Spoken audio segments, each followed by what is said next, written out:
बीच में खबर छपती भी है, आप लोग के पास जाती भी है।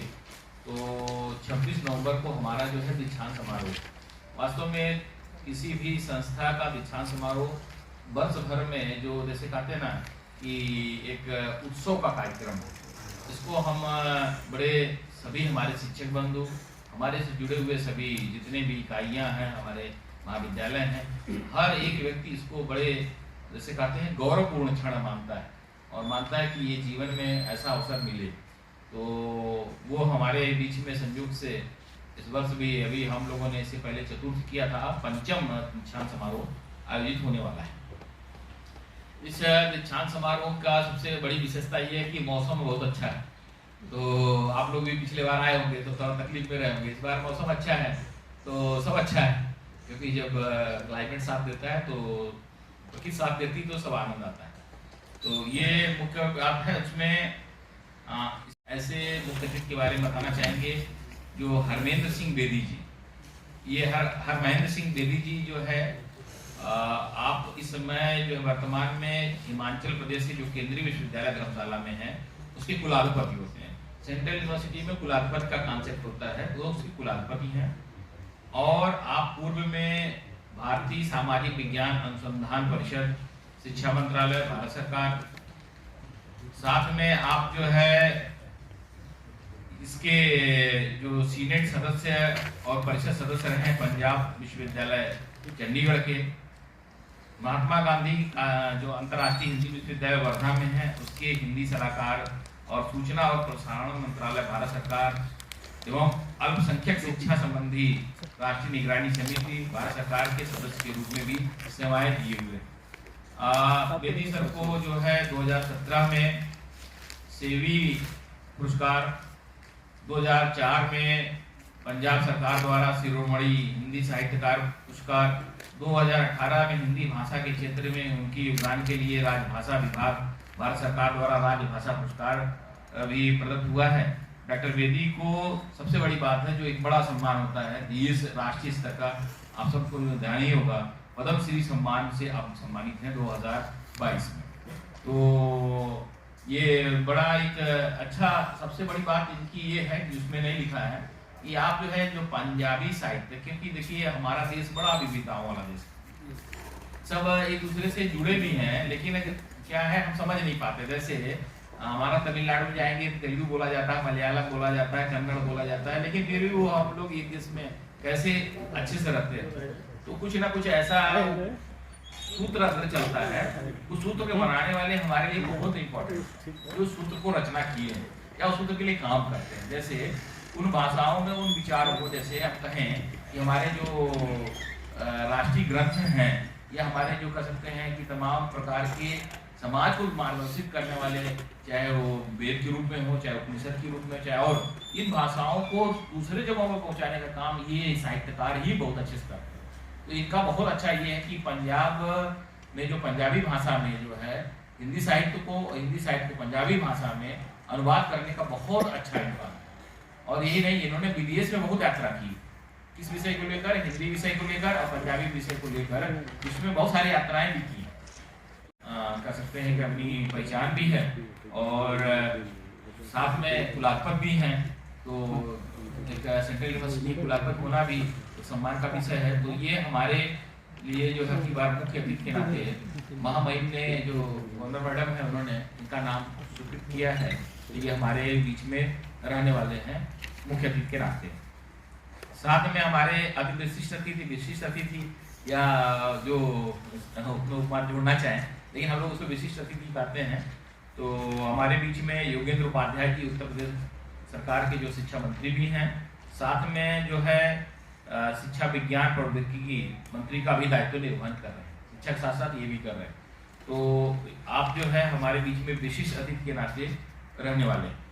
फिर आप सब उनको बारे में जानते ही हैं कि वागरा के मूलतः रहने वाले हैं और ओजस्वी वक्ता भी हैं और थोड़ा जुझारू प्रवृत्ति के, उनके बारे में आप पढ़ेंगे तो बड़ा जुझारू प्रवृत्ति के हैं। आगरा में उनका क्या है, वहाँ का आयरन मैन भी कहा जाता है, या बहुत ज़्यादा वो छोटी छोटी बातों को लेकर। और अभी भी मैं वार्ता कर रहा था तो मैंने सर से पूछा भी कि सर आगरा में बहुत समय आप देते हैं, उनको ऐसे लगता है कि एक वहाँ का आदमी जो है ये समस्याओं के लिए खड़े रहते हैं। ये बहुत अच्छा उनका एक विशेषता है। तो कभी कभी हम लोग दुखी हो जाते हैं कि प्रदेश में हम किनारे या प्रदेश में जो और जगहों में भूमिका होनी चाहिए थोड़ा कम हो जा रही है, इस तरह आपका समय उधर ही जाता है। बहुत अच्छे और हमारे बीच में रहेंगे, ये हम लोग के लिए सौभाग्य का विषय है। साथ में हमारे बीच में जो है यहाँ के स्थानीय जो हमारे अधिकारी और हमारे जो सांसद गण और उसमें भी हमारे दानिश जी हैं, उनसे भी बात हुई थी अब, तो वो भी मंत्री हैं। फिर इसी प्रकार से आदरणीय दयाशंकर जी से बात हुई थी, वो भी कहे हैं रहेंगे। हमारे जो यहाँ के सांसद और विधायक हैं वो सब इसमें शिरकत करने वाले हैं। तो अच्छी बात है कि एक बड़ा मंच और एक कुछ लोगों का विश्वविद्यालय परिसर में मुझे भी स्वागत और अभिनंदन करने का अवसर मिल रहा है। तो ये और जैसा कि आपको ध्यान ही होगा कि इस कार्यक्रम की अध्यक्षता जो है अपने महामहिम करती हैं। दीक्षांत समारोह की वो कुलाधिपति के नाते होती हैं और वो सभी विश्वविद्यालयों की कुलाधिपति हैं। तो इस नाते वो हमारे बीच में रहेंगी और उनका हम लोग को मार्गदर्शन मिलेगा।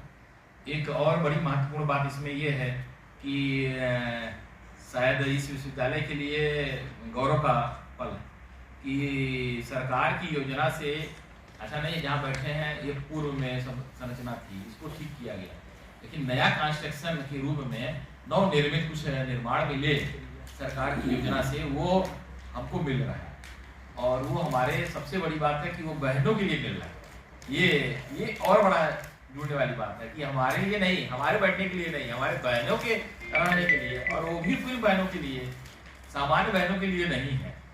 मतलब सामान्य बहनें भी रहेंगी लेकिन अनुसूचित जनजाति की बहनों के लिए, जो इसका प्रतिनिधित्व हमारी जो है राष्ट्रपति यहाँ कर रही हैं, उस श्रेणी के बच्चियों के लिए छात्रावास ये पहला पुष्प, एक प्रकार से पहला कह सकते हैं कि ये विश्वविद्यालय का निर्माण, ये मुझे बहुत अंदर से प्राउड फील करता है कि मैं जीवन में जब भी कहूँगा कि हमारी जनजाति बहनों के लिए पहला यहाँ उद्घाटन का कार्यक्रम, लोकार्पण का कार्यक्रम, लोकार्पण का कार्यक्रम हुआ है। ये गर्व का विषय। हम सब जानते हैं कि किस प्रकार से जो है उद्धार होगा जब माताओं का सम्मान होता है, हमारी संस्कृति में है।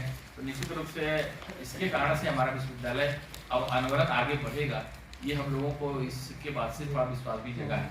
तो वो उसका भी लोकार्पण हमारी महामहिम के द्वारा होना है, तो ये अच्छी बात है। हाँ, उनमें हमने नाम जो है नामाकरण रानी दुर्गावती छात्रावास रखा है। आप सब जानते हैं जो रानी दुर्गावती के बारे में पढ़ेंगे इतिहास तो आपको रोंगटे खड़े करने वाली महिला, और बलिया भी क्रांतिकारी है, तो फिर वो भी जुड़ जाता है कि वो क्रांति जनक भी हैं।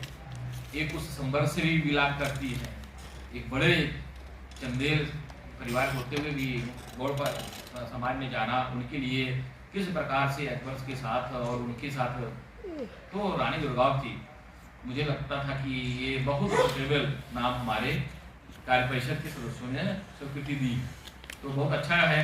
उसका नाम भी हम लोगों ने रानी दुर्गावती छात्रावास रखा है, तो ये एक अच्छा विषय है। दूसरी तरफ हम स्नातक स्तर की 21,372 जो है छात्रा मतलब विद्यार्थियों को जो है डिग्री मिलने वाली है, और स्नातकोत्तर स्तर पर 3,430 विद्यार्थियों को मिलने वाला है।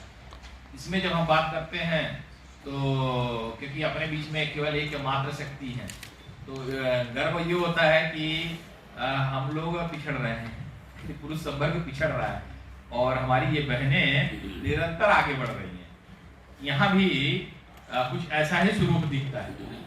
जो परसेंटेज हम निकालेंगे तो 53% यानी 54% बहनें हैं, तो स्वाभाविक है कि 46% भी भाई लोग होंगे। तो ये एक बड़ा अच्छा है कि आधी आबादी से आगे बढ़ रही है, तो ये तो और अच्छा विषय है कि हमारी बहनें निरंतर आगे बढ़ रही हैं। इसको सरकार ने भी ध्यान दिया है, और आप जानते ही हैं इसी नाते एक बड़ा सरकार ने कदम भी उठाया है कि इन बहनों के और उत्थान के लिए।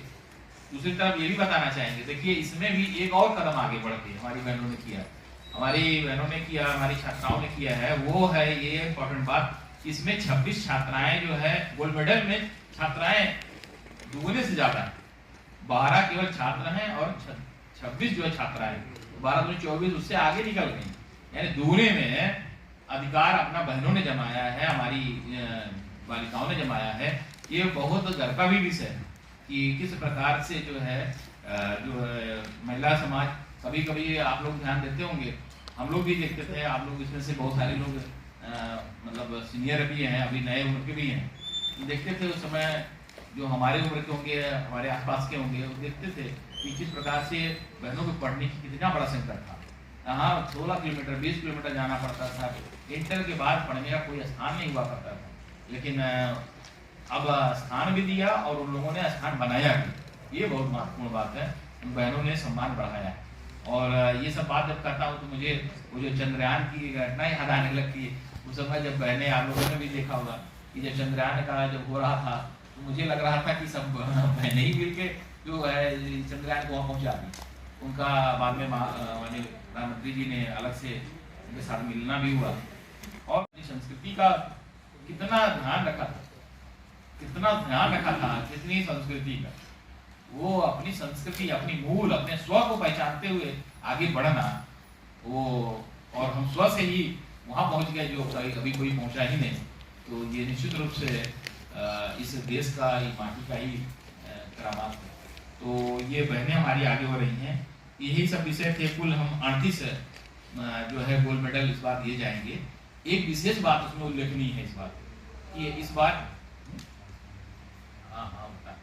तो इसमें एक सबसे इंपॉर्टेंट बात यह है कि अब तक जो है चांसलर मेडल की संरचना हमारे अधिनियमों पर नियमों में है कि जो ओवरऑल टॉपर होगा उसको चांसलर मेडल मिलता है। माने ग्रेजुएशन, पोस्ट ग्रेजुएशन में जो हाईएस्ट मार्क्स पाते हैं वो भी जो है इस बार हमारी कार्य परिषद ने, विद्या परिषद ने हमको अनुमति दी है कि आप जो है चांसलर मेडल भी दें। तो ये पहली बार जो है चांसलर मेडल इस बार के दीक्षांत में दिया जा रहा है, एक बड़ी बात। तो हम लोग चांसलर मेडल भी एक बेटी को समझो, उसको भी बेटी है तो उसको मिलने वाला है। तो ऐसे में इस प्रकार से ये अपना दीक्षांत समारोह आप सबों के आशीर्वाद से, आप सबों के सहयोग से, आप सबों के कह सकते हैं सदिच्छा से पूर्ण हो, यही आपसे प्रार्थना है, निवेदन है। आपको भी कोई जिज्ञासा हो तो आप पूछ सकते हैं।